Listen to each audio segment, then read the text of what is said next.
lessons about family relationships. Mm, okay. So I think far as family, I would say that don't put them on a pedestal or try to look at them as human, if that makes sense. And they're just like you, but they're just older. And so as a kid, like you don't, especially a teenager where you think you know everything, you don't look at it in that way. So for me, like I grew up in a child stays in the child's place and the adult stays in the adult space. Like, you know what I mean? It wasn't really that mixed. So once I got a certain age and I started being included into the adult stuff, I'm like, hold up, like this is not what I'm used to. I like, who is this person? And it's like I had to relearn them for truly who they are and not what I perceive them from a child mind. And I think a lot of us we do that. Like even though we're adults, we still look at our parents, our aunts, our uncles, grandparents from the lens of a child and not who they are.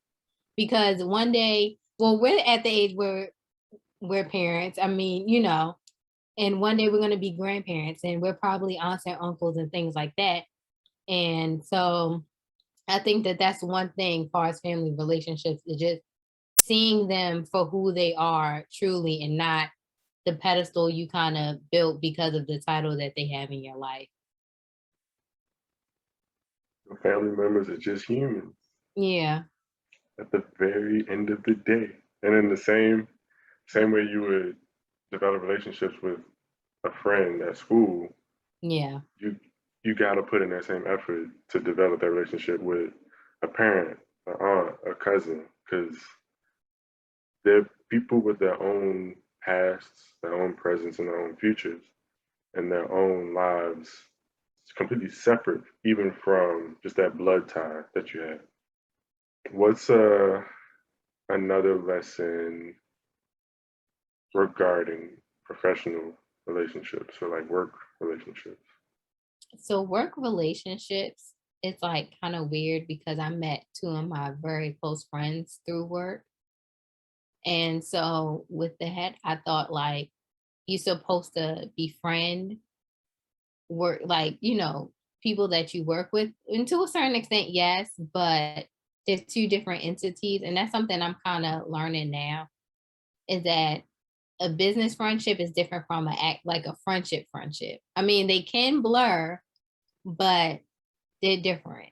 And so me, like once I view you as a friend, I'm like, okay, you're a friend. Like it to me, I'm not really like a phony person. So it's like either you're gonna have access to me or you're not. So I'm trying to learn like that balance. So I sometimes I have to check myself and be like, this is not my friend. This is a business relationship. So, certain things I have to reel it in. Not saying being unprofessional because I'm still professional, but just certain things I will go out my way and I'll just have to be like, no, this is not your friend. This is a business relationship. What about you? For work friends or professional relationships, that's something that I haven't had to navigate Hmm. for real until now, because most of my life has been characterized by school, Oh, and because like I'm in graduate school right now, and for the first time I've also been doing like internships hmm. outside of a school setting, or like just completely separate from anything educational. And I'm learning the same thing that you mentioned about there's a difference between having a business interaction versus that becoming a full-fledged friendship Yeah. where there's a little bit more vulnerability, there's a little bit more flexibility, there's a little bit more devoted time to that individual or group of individuals. But Mhm. another piece is navigating like that fine line between it just being a business interaction versus, hmm, how do I put this?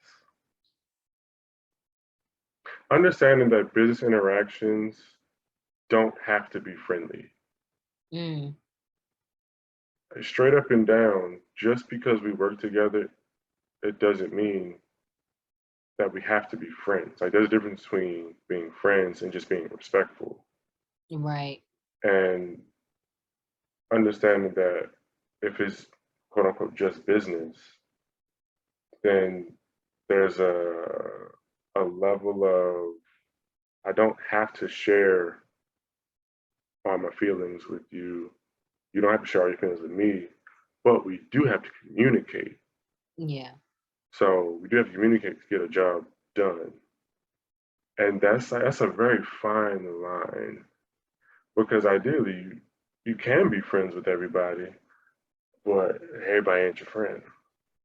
Yeah. That's another lesson is like just because y'all are in the same proximity, just because y'all work together, don't mean they have your best interest at heart.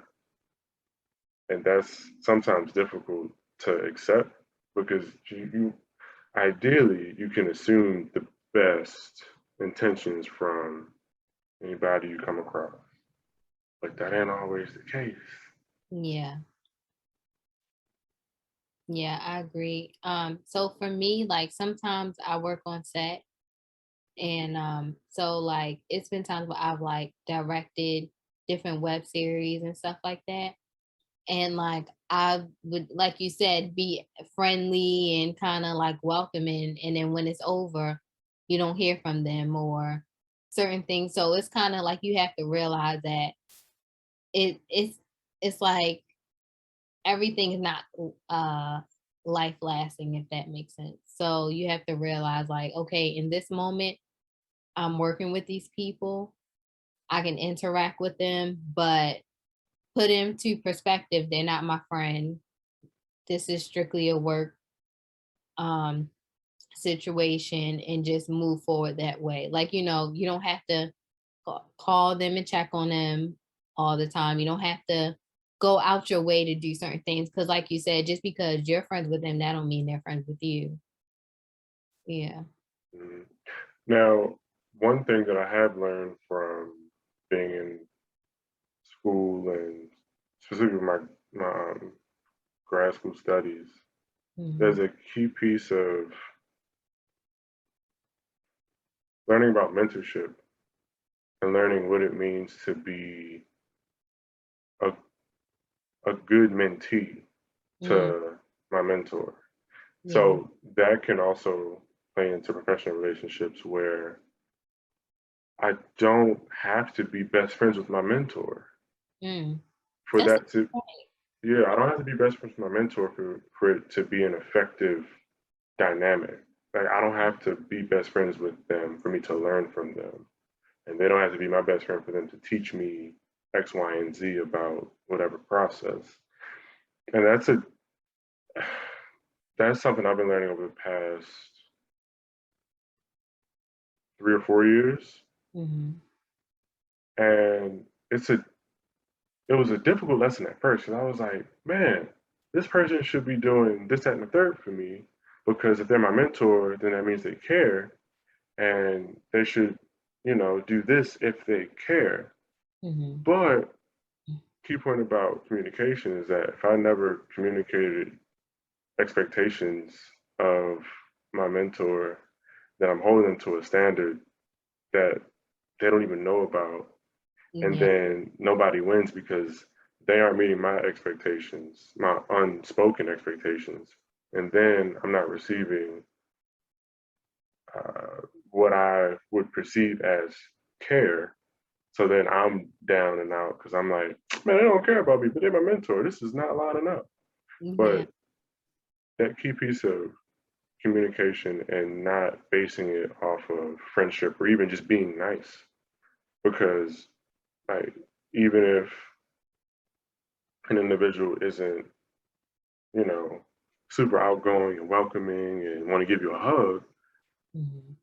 they can still care about you, but they do it through like an act of service or, a different love language other than what I would prefer to receive. So just understanding that everybody isn't going to meet my expectations of care or my expectations of, how I would prefer to be cared for or tended to.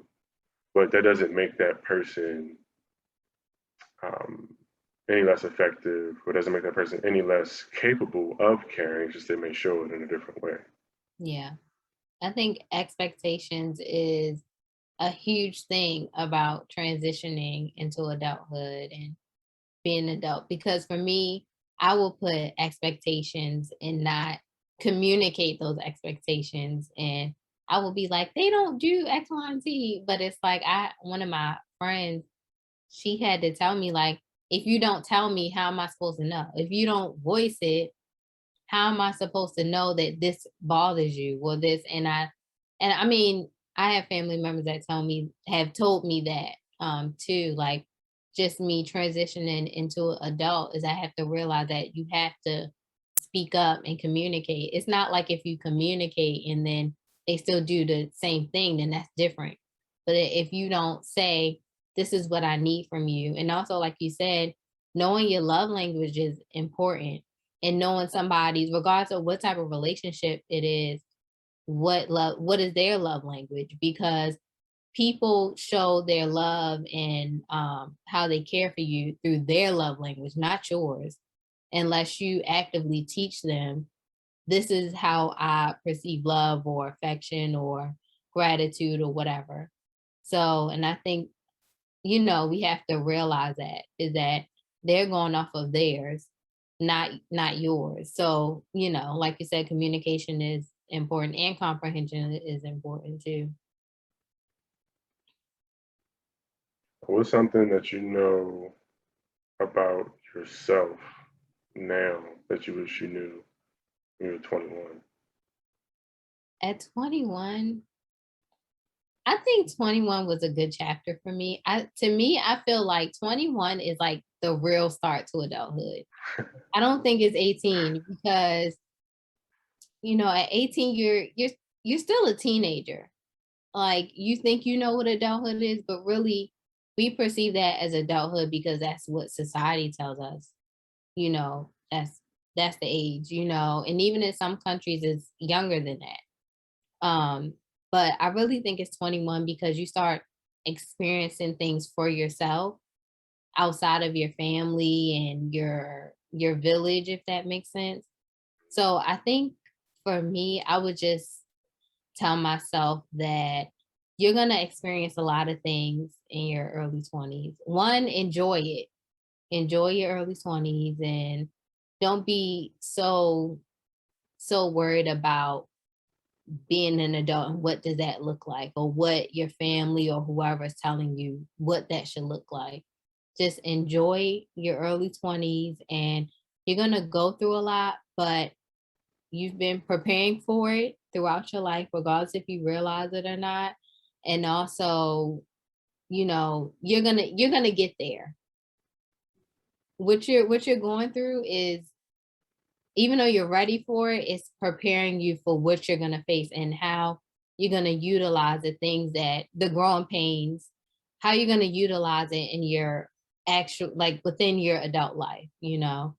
So that's what I would that's what I wish I known, is just to really slow down and just enjoy your life and also learn balance. I think the earlier you learn balance, the better, because I didn't really learn balance and I'm learning it now that I'm older. That it's okay to party and have fun and experience life in that way, but also think about your future a little bit more. Don't put pressure on yourself, but think about it, work towards it. So I think learning balance and how to utilize that in each part, within your life. What about you?